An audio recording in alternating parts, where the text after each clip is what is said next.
नमस्कार दोस्तों, आप लोगों का स्वागत है मॉडल पेपर डिस्कशन हिस्ट्री के एपिसोड 2 में। तो चलिए बिना देर के हुए शुरू करते हैं प्रश्नों की अगली श्रृंखला।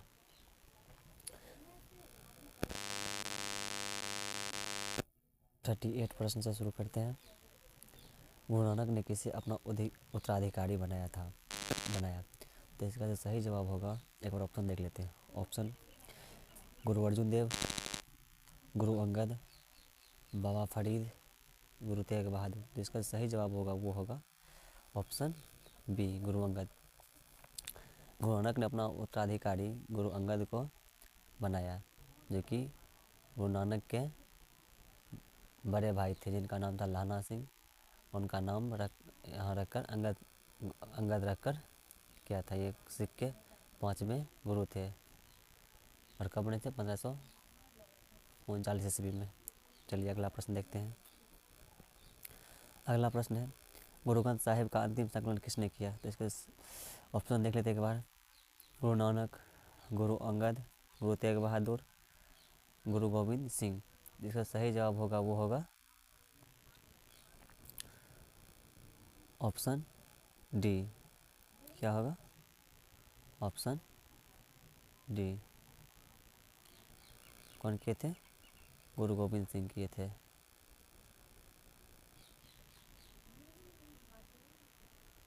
अब अगला प्रश्न देखते हैं। अगला प्रश्न है, कर्नाटक में वीर शैव परंपरा का उद्भव कब हुआ? तो इसका सही जवाब होगा वो होगा 12वीं शताब्दी में। 12वीं शताब्दी में, ऑप्शन सी, 12वीं शताब्दी में हुआ था। ये जो वीर शैव परंपरा जो है, ये जो है वहाँ पर धार्मिक सुधार और समानता, जातिगत समानता, जो विषमता थी उसको दूर करने के लिए स्थापना की गई थी कर्नाटक में। चलिए अगला प्रश्न की ओर बढ़ते हैं। अगला प्रश्न है, हरिहर बुक्का ने विजय साम्राज्य की स्थापना कब की थी? तो इसका सही जवाब होगा वो होगा ऑप्शन सी, 1336 ईस्वी में। 1336 ईस्वी में क्या था? हरिहर एवं बुक्का दो भाई था, जिसने विजयनगर साम्राज्य की स्थापना की थी। कब? 1336 ईस्वी में। और विजयनगर साम्राज्य पहला हिंदू साम्राज्य था और इसकी राजधानी कहाँ थी? हम्पी, जो अभी कहाँ? हम्पी और तुंगभद्रा नदी के किनारे थी। तुंगभद्रा नदी के किनारे थी। ठीक। हरिहर एवं बुक्का ने 1336 ईस्वी में विजयनगर साम्राज्य की स्थापना किया, जिसकी राजधानी हम्पी थी, जो कहाँ पर स्थित थी? तुंगभद्रा नदी के किनारे। हम्पी वर्तमान में कहाँ है? कर्नाटक में स्थित है। चलिए अगले प्रश्न की ओर देखते हैं। अगला प्रश्न है, सुलभ राजवंश का शासन काल क्या था? इसका सही जवाब होगा वो होगा 1485 से 1505। ठीक। अब अगले प्रश्न की ओर देखते हैं। अगला प्रश्न है, तालीकोटा युद्ध के बाद विजयनगर पर किस राजवंश ने शासन किया? इसका सही जवाब होगा वो होगा सुलभ वंश। तालीकोटा युद्ध के बाद विजयनगर साम्राज्य पर किस राजवंश का शासन हुआ था? तो सुलभ वंश का हुआ था। सुलभ वंश। चलिए अगले प्रश्न को देखते हैं। अगला प्रश्न है, हम्पी की खोज किसने की? जिसका सही जवाब होगा वो होगा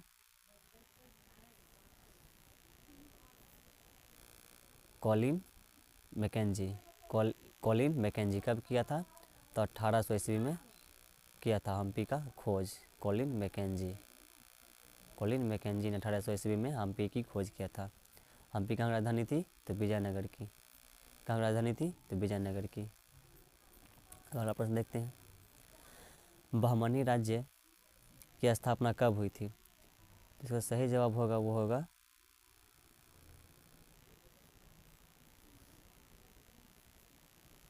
1347 ईस्वी। कब हुआ था? 1347 ईस्वी में हुआ था। और अलाउद्दीन हसन शाह द्वारा इसकी स्थापना किया गया था बहमनी साम्राज्य का, और ये दक्कन में स्थित था बहमनी साम्राज्य। अगला देखते हैं। अगला प्रश्न, अब्दुल रज्जाक किस देश का राजदूत था? तो सही जवाब होगा वो होगा फारस की। कहाँ की थी? फारस की। अब्दुल रज्जाक कहाँ के, किस देश के राजदूत थे? तो फारस के थे। और ये विजयनगर साम्राज्य में आए थे। विजयनगर साम्राज्य के बारे में लिखा है अपने जो भी यात्रा वृत्तांत इनका है वहाँ पर। और कब से कब तक रहते? 1442 से 1445 तक रहे, यानी कि 3 वर्षों तक यहाँ पर विजयनगर साम्राज्य में ये रहे थे। अगला प्रश्न देखते हैं। अगला प्रश्न है, विजयनगर के राजाओं को क्या कहा जाता था? इसका सही जवाब होगा वो होगा बी, राय। क्या कहा जाता था? राय। विजयनगर राजाओं को क्या कहा जाता था? राय कहा जाता था। अब अगला प्रश्न है, विजयनगर के संरक्षक देवता कौन थे? तो कौन थे? विरूपाक्ष। कौन थे? विरूपाक्ष थे। कौन थे? विरूपाक्ष थे। और विजयनगर के राजा जो थे वो श्री सिग्नेचर अपने मतलब मोहर मारने से पहले श्री विरूपाक्ष के नाम से मतलब शासन करते थे। अब अगला प्रश्न है, विजयनगर का विट्ठल मंदिर किस देवता को समर्पित है? तो ये किसको समर्पित है?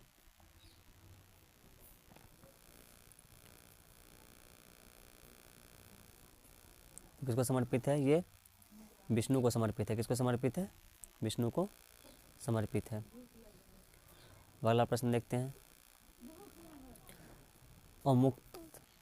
अमुक्त मालदेय किसने लिखा? तो इसका सही जवाब होगा वो होगा कृष्णदेव राय। कौन लिखा है? अमुक्त मालदेय कृष्णदेव राय, जो कि विजयनगर साम्राज्य के एक प्रमुख राजा हुआ करते थे। किस विदेशी यात्री ने सभा मंडप तथा महानबी डिब्बा को संयुक्त रूप से विजय भवन कहा है? तो इसका जो सही जवाब होगा वो होगा डोमिंगो पेस। किसने कहा है?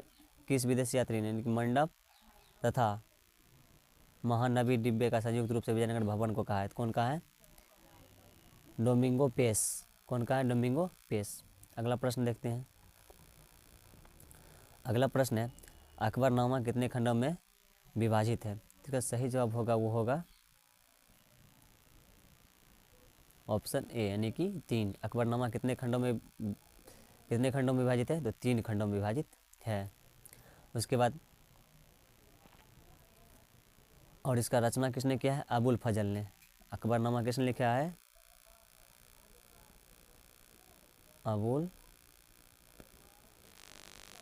फजल ने लिखा है। ठीक। अगला प्रश्न देखते हैं। जिनसे कामिल किस फसल को कहते थे? तो इसका जो सही जवाब होगा वो होगा किसको कहा जाता था? नकदी फसलों को। नकदी फसलों को कहा जाता था। नकदी फसल में से गन्ना, कपास, यानी कि जिसको हम बाज़ार में बेच कर क्या करते हैं, एक प्रकार से वाणिज्यिक फसल को कहा जाता था जिनसे कामिल या नकदी फसल। बातें की हुआ या फसल का नाम दे दो, कपास होगा। कपास, गन्ना। ठीक। अगला प्रश्न देखते हैं। अगला प्रश्न है, महाराष्ट्र में किसानों के द्वारा दस्तकारों को सेवाओं के बदले में दी गई जमीन जो वंशानुगत हो गई क्या कहलाती थी? तो इसका सही जवाब होगा वो होगा ऑप्शन डी, यानी कि मीनास और वतन दोनों कहलाता था। ये दोनों संयुक्त रूप से, यानी कि ऑप्शन डी सही है। और ये इस प्रकार से पैतृक जमीन होता था, यानी कि जिसको दिया गया था उसका पुत्र फिर इस पर जाएगा, फिर उसका जो पुत्र होगा वो जाएगा, इस प्रकार से पैतृक चलते आ रहा था। अगला प्रश्न देखते हैं। अगला प्रश्न है, भारत में आलू, टमाटर और तंबाकू कहाँ से आया? जिसका सही जवाब होगा लैटिन अमेरिका। लेकिन तंबाकू जो था वो पुर्तगाली द्वारा लाया गया था। पुर्तगाली द्वारा लाया गया था। टमाटर, आलू ये सब अमेरिका का फसल, यानी लैटिन अमेरिका होगा इसका सही जवाब। ठीक। अब अगला प्रश्न देखते हैं। बादशाहनामा किसने लिखा? तो इसका सही जवाब होगा वो होगा अब्दुल हसीम लाहौरी। बादशाहनामा किसने लिखा? बादशाहनामा किसने लिखा? अब्दुल हमीद लाहौरी। किसने लिखा? अब्दुल हमीद लाहौरी। अगला देखते हैं, आलमगीरनामा किसने लिखवाया? आलमगीरनामा किसने लिखवाया? तो ऑप्शन है औरंगजेब, शाहजहां, जहांगीर, बाबर। इसका जो सही जवाब होगा वो होगा औरंगजेब ने लिखवाया था। ठीक, और किसने लिखा था? मिर्जा मोहम्मद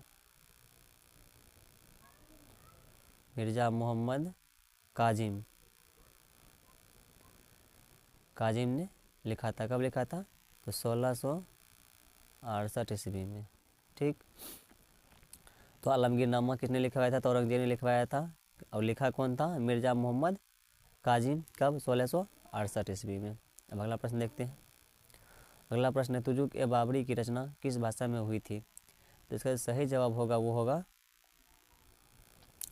तुर्की भाषा में हुआ था। तुजुक ए बाबरी तुर्की भाषा में हुआ था। और इसकी रचना कौन किए थे? स्वयं बाबर किए थे अपनी। और मुगल सत्ता का जो संस्थापक भारत माना जाता है, किसको माना जाता है? बाबर को ही माना जाता है। और कब किए थे? 1589 ईस्वी में किए थे। और इसका अनुवाद फिर बाद में करवाया गया था किस अकबर के द्वारा? मिर्जा अबू रजक द्वारा। अगला प्रश्न देखते हैं।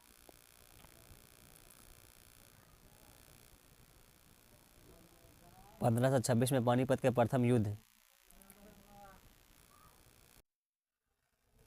तो अगला प्रश्न देखते हैं, सुलह ए कुल का शाब्दिक अर्थ क्या है? तो इसका जो शाब्दिक अर्थ है क्या होगा? वो क्या है? सार्वभौमिक शांति। क्या है? सार्वभौमिक शांति। और ये किस लिए लाया गया था सुलह ए कुल? एक प्रकार से सभी धर्मों को समान दृष्टिकोण से देखने के लिए लाया गया था। किसके द्वारा? तो अकबर द्वारा लाया गया था। किसके द्वारा? अकबर द्वारा लाया गया था। ठीक, अगला प्रश्न देखते हैं। अगला प्रश्न है, 1826 में पानीपत के प्रथम युद्ध में बाबर ने किसे हराया? तो पानीपत के युद्ध में किसे हराया? पानीपत है कहाँ पर? तो पानीपत हरियाणा में है। हरियाणा। उसके बाद किसको हराया था? तो इब्राहिम लोदी को हराया था। किसको हराया था? इब्राहिम लोदी को हराया था। कब ये युद्ध हुआ? कब था? तो 21 अप्रैल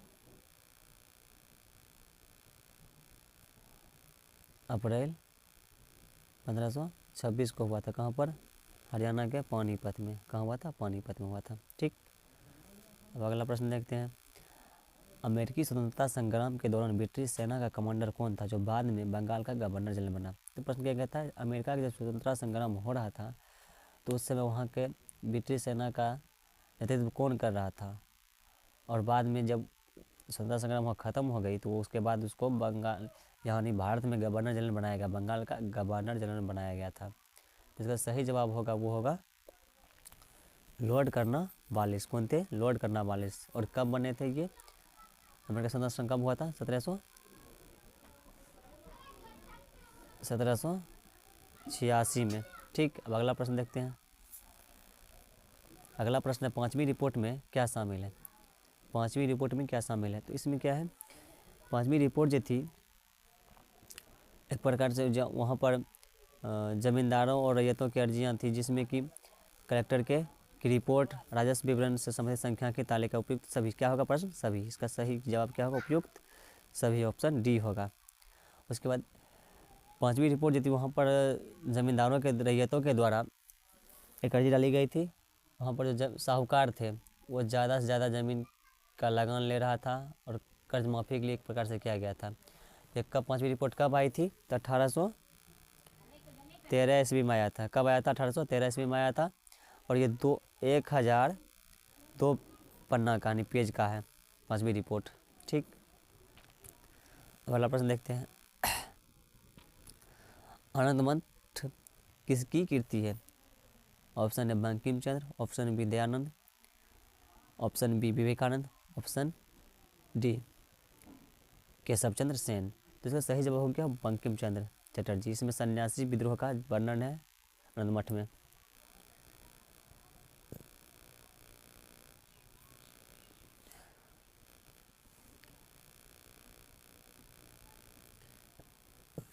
सन्यासी विद्रोह बंगाल में जो अकाल आया था,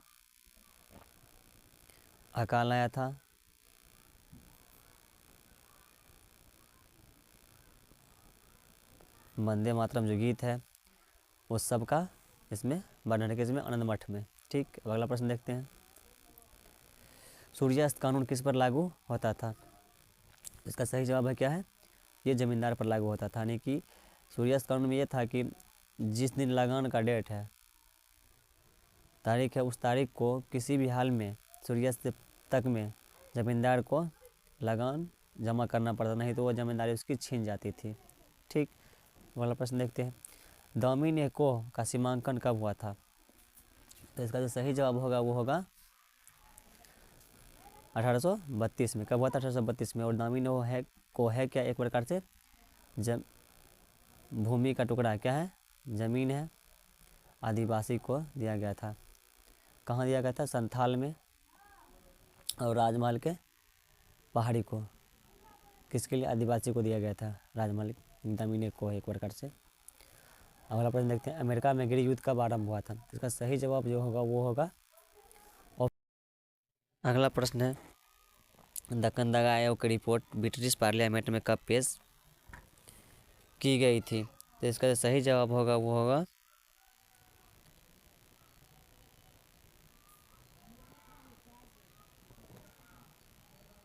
ऑप्शन सी। क्या होगा? ऑप्शन सी, 1878 में।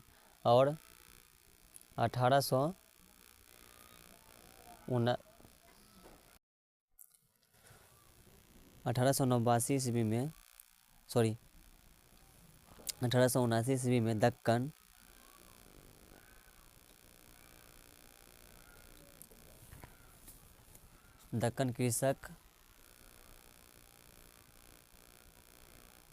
कृषक राहत अधिनियम लाया गया था, कृषकों को राहत पहुंचाने के लिए। अब अगला प्रश्न है, बहादुर शाह जफर ने 1857 का विद्रोह का नेतृत्व कब किया था? तो इसका जो सही जवाब होगा वो होगा 11 मई 1857 ईस्वी को, 1857 ईस्वी को। और ये शुरू विद्रोह कहाँ से हुआ था? तो मेरठ से शुरू हुआ था। अगला प्रश्न देखते हैं। अगला प्रश्न है, कुशासन का आरोप लगाकर अंग्रेजों ने अवध का अधिग्रहण कब किया? तो इसका सही जवाब होगा वो होगा 1856 ईस्वी में। और कौन थे उस समय यहाँ के वायसराय? तो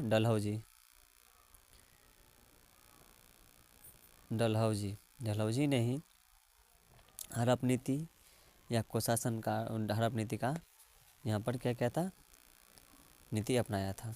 अगला प्रश्न देखते हैं। 1857 के विद्रोह के समय भारत के गवर्नर जनरल कौन था? तो इसका सही जवाब होगा वो होगा कैनिन। कौन थे? लॉर्ड कैनिन थे। ठीक, और इनका कार्यकाल जो था यहाँ पर 1856 से 1862 तक रहा। ठीक, अब अगला प्रश्न देखते हैं। अगला प्रश्न है, किस अधिनियम द्वारा बंगाल के सिपाहियों को समुद्र पार भेजने की व्यवस्था की गई? तो इसका सही जवाब होगा सामान्य सेवा भर्ती अधिनियम 1856 के द्वारा किसी भी, यानी कि जो भी सिपाही बंगाल में भर्ती थे उनको समुद्र पार यानी कि विदेश भी जाने के लिए जाना पड़ता। कौन अधिनियम था? तो सामान्य सेवा भर्ती अधिनियम के तहत। ठीक, और ये आया था कब आया था ये कानून? 25 जुलाई 1856 को यह कानून बना था। ठीक, अगला प्रश्न देखते हैं। 1857 के विद्रोह के समय फैजाबाद में डंका साह के नाम से कौन विख्यात थे? इसका सही जवाब होगा वो होगा, कौन थे? तो मौलवी मौलवी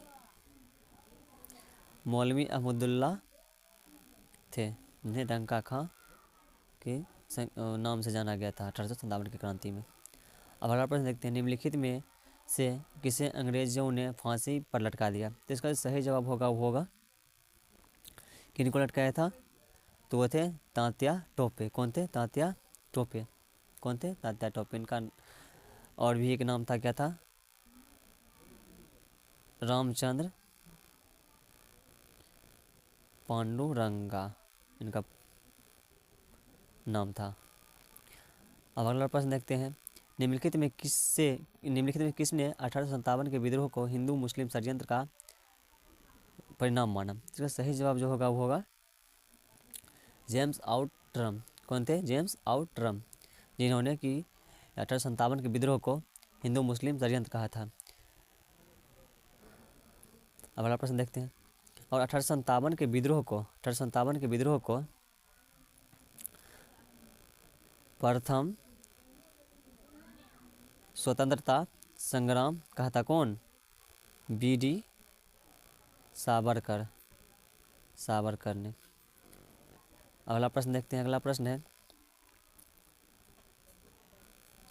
1857 का विद्रोह का तत्कालिक कारण क्या था? तो इसका जो सही जवाब होगा क्या? चर्बी वाले कारतूस, जो कि नया इनफिलिन राइफल आया था उसमें जो कि सुअर और गाय के चर्बी वाले ढक्कन लगे हुए थे उस कारतूस में, मतलब जिसमें बारूद भरा गया था, जिसे मुंह से खोलना पड़ता था। यही मुख्य कारण था, तत्कालिक कारण था 1857 के विद्रोह का। तो अगला प्रश्न देखते हैं, अगला प्रश्न है, गेटवे ऑफ इंडिया कहाँ स्थित है? तो इसका सही जवाब होगा क्या होगा? वो है मुंबई में स्थित है। कहाँ है? मुंबई में स्थित है। बॉम्बे यानी मुंबई या बॉम्बे, ठीक है। कहाँ स्थित है? बॉम्बे में स्थित है। बॉम्बे को अब क्या कहता है? मुंबई कहा जाता है। मुंबई कहा जाता है।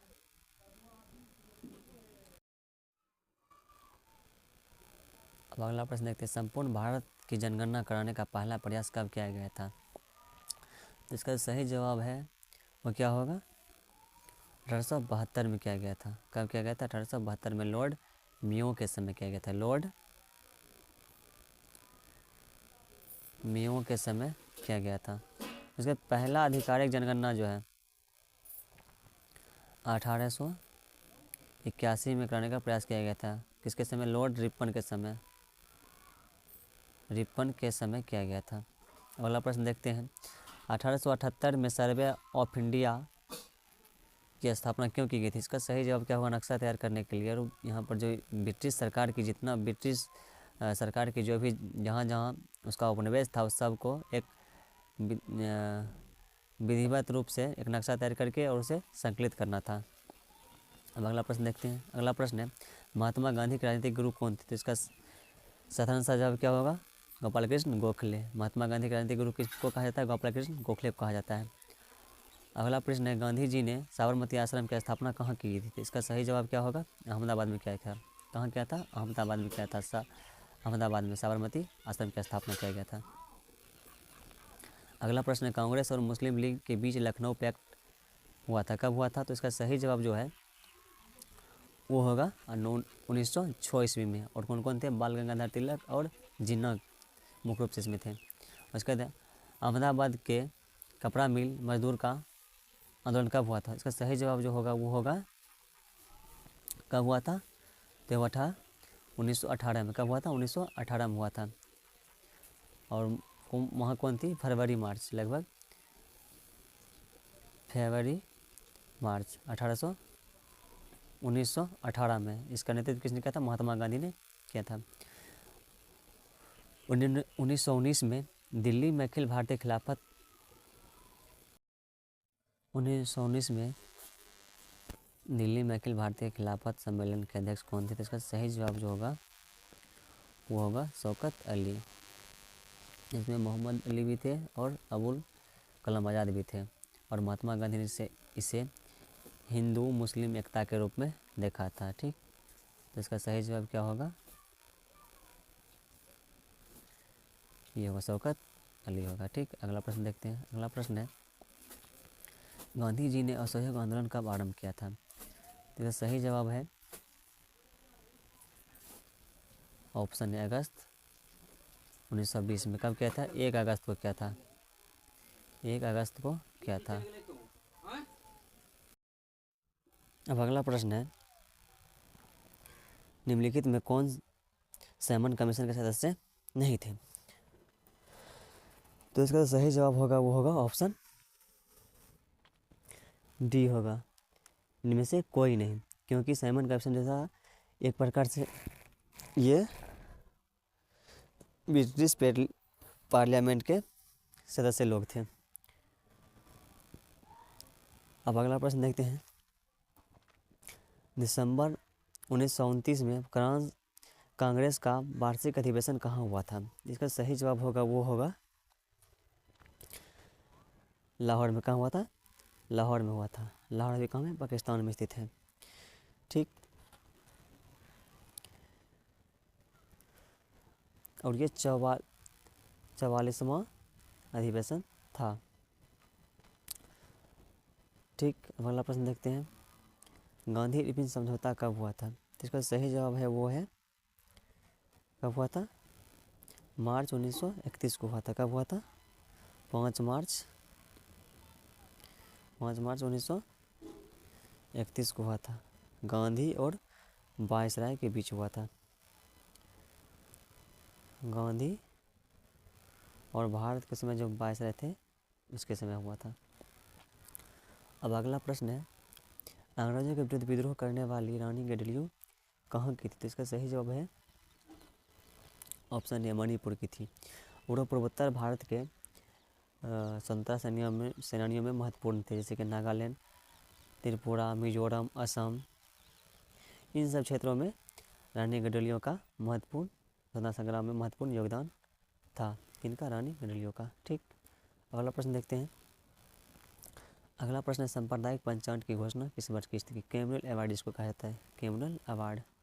ठीक, तो इसका सही जवाब है वो होगा, कब किया गया था?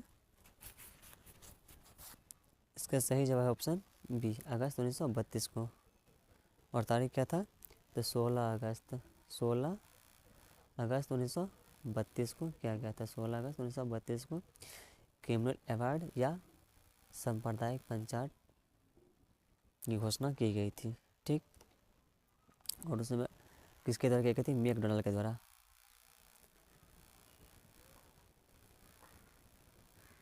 डोनाल्ड के द्वारा किया गया था। ठीक, अगला प्रश्न देखते हैं। अगला प्रश्न है, 7 अगस्त 1942 को बम्बई कांग्रेस अधिवेशन की अध्यक्षता करते हुए किसने भारत छोड़ो प्रस्ताव पेश किया था? तो इसका सही जवाब है वो है महात्मा अबुल कलाम। अध्यक्षता कर रहे थे अबुल कलाम आज़ाद, लेकिन भारत छोड़ो प्रस्ताव किसने दिया था? महात्मा गांधी ने दिया था। अध्यक्षता कर रहे थे मौलाना अबुल कलाम आज़ाद और प्रस्ताव किसने रखा था? महात्मा गांधी ने। ठीक, अगला प्रश्न देखते हैं। अगला प्रश्न है, 21 अक्टूबर 1943 को सुभाष चंद्र बोस ने स्वतंत्र भारत के अस्थायी सरकार कहाँ स्थापित किया था? तो इसका सही जवाब जो है वो है कहाँ है?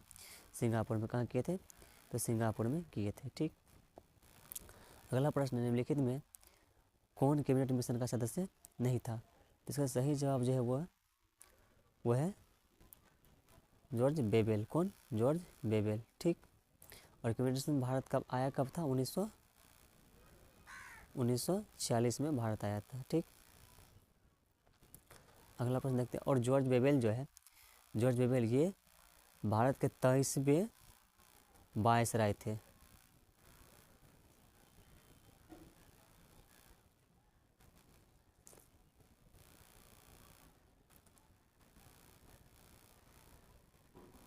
वायसराय थे। ठीक, अगला प्रश्न देखते हैं। अगला प्रश्न, क्लीमेंट इटली ने यह घोषणा कब की कि ब्रिटिश शासन जून 1948 तक भारत छोड़ देगा? तो इसका सही जवाब है वो है फरवरी 1947 में इसकी घोषणा की थी। ठीक, उसके बाद अगला प्रश्न है, भारत का विभाजन ब्रिटिश शासन की किस योजना के परिणाम है? तो इसका सही जवाब है वो है कैबिनेट मिशन। कौन है? Cabinet mission. और इसको कहीं कहीं माउंटबेटन से भी जोड़ा जाता है। ठीक। अगला प्रश्न है, संविधान सभा की पहली बैठक की अध्यक्षता किसने की? तो इसका सही जवाब जो है सच्चिदानंद, डॉक्टर सच्चिदानंद सिन्हा जो कि किए थे। और उसके बाद अध्यक्षता कौन किए थे? डॉक्टर राजेंद्र प्रसाद अस्थायी रूप से किए थे। ठीक। अब अगला प्रश्न, संविधान का निर्माण कब पूरा हुआ? तो इसका सही जवाब क्या है? 1949। कब हुआ था? 26 नवंबर 1949 को पूरा हुआ था। और पूरे देश में कब लागू हुआ था? 26 जनवरी 1950 को। अब अगला प्रश्न देखते हैं। अगला प्रश्न है, हिंदी को राष्ट्रभाषा बनाने की वकालत संविधान सभा में किसने की थी? तो ये किए थे के.एम. मुंशी ने किए थे। ठीक।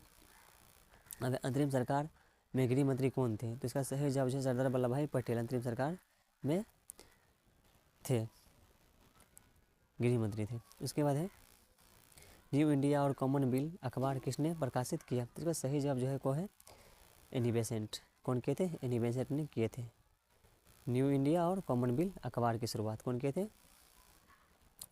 तो एनी बेसेंट ने किया था। अगला प्रश्न है, सीमांत गांधी के नाम से किसे जाना जाता है? तो किसे जाना जाता है? अबुल गफ्फार खान को। इन्हें फ्रंटियर गांधी या सीमांत गांधी के नाम से जाना जाता है। चलिए आज का वीडियो ही समाप्त करते हैं। वीडियो को लाइक और सब्सक्राइब और शेयर करना ना भूलें।